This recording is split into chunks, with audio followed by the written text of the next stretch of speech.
Halo semuanya, kembali lagi di channel Halo Edukasi. Pada kesempatan kali ini, kita akan membahas mengenai sifat-sifat cahaya. Cahaya adalah energi yang berbentuk gelombang elektromagnetik. Cahaya kasat mata dan memiliki panjang gelombang 380 sampai 750 mm. Cahaya merupakan energi yang sangat penting untuk segala makhluk hidup di bumi. Tanpa cahaya, kehidupan di bumi tidak akan dapat berjalan dengan sempurna karena semua makhluk hidup tergantung pada adanya cahaya, baik itu hewan, manusia, atau tanaman. Berikut ini beberapa sifat-sifat cahaya yang harus diketahui. 1. Cahaya merambat lurus. Sifat ini dapat kita lihat ketika cahaya matahari masuk ke suatu ruangan melalui celah seperti pintu atau jendela. Segala cahaya merambat lurus dapat kita lihat dalam kehidupan sehari-hari karena memberikan keuntungan pada manusia.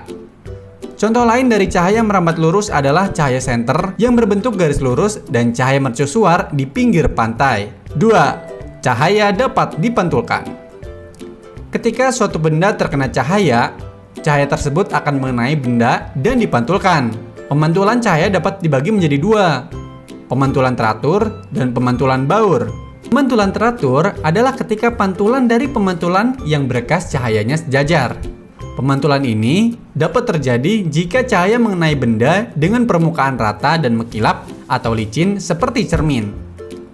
Oleh karena itu, cermin dapat memantulkan cahaya paling sempurna dalam pemantulan teratur, baik itu menggunakan cermin cembung ataupun cermin cekung. Karena cahaya dipantulkan dengan arah sejajar, bayangan benda dapat dibentuk dengan baik. Contoh dalam kehidupan sehari-hari adalah ketika kita bercermin. Pemantulan baur atau difus adalah ketika cahaya memantul ke segala arah secara tidak teratur karena adanya berkas cahaya yang memantul pada permukaan kasar atau tidak rata. Contohnya adalah pemantulan cahaya pada tembok, kayu, batu, dan tanah. 3. Cahaya dapat dibiaskan. Pembiasan cahaya adalah ketika cahaya merambat ke segala arah. Ketika cahaya merambat melalui dua medium yang memiliki kerapatan optik yang berbeda, maka cahaya akan mengalami perubahan arah rambat.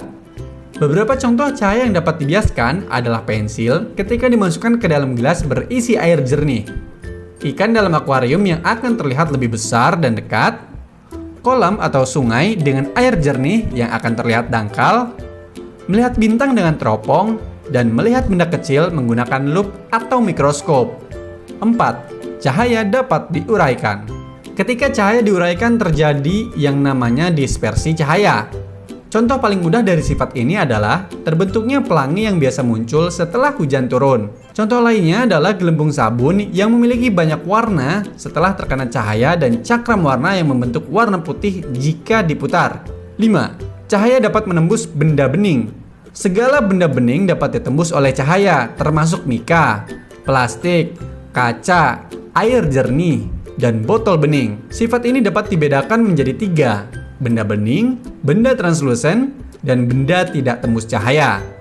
Benda bening atau benda transparan adalah segala benda yang dapat ditembus atau dilewati cahaya. Benda bening kemudian meneruskan segala cahaya yang mengenainya. Contohnya adalah kaca bening dan air jernih. Benda translusen adalah benda-benda yang hanya dapat meneruskan sebagian dari cahaya yang diterimanya, tidak semua cahaya. Contohnya adalah air kotor atau air keruh dan bohlam susu. Benda tidak tembus cahaya atau opaque adalah benda gelap yang tidak dapat ditembus oleh cahaya sama sekali. Benda ini hanya dapat memantulkan cahaya yang mengenainya. Contohnya adalah kayu, tembok, dan besi. 6. Cahaya dapat mengalami interferensi. Interferensi adalah satu gelombang baru yang dihasilkan dari perpaduan dua gelombang atau lebih. Interferensi hanya dapat terjadi jika memenuhi dua syarat berikut. Pertama, kedua gelombang cahaya harus koheren dan frekuensi yang sama.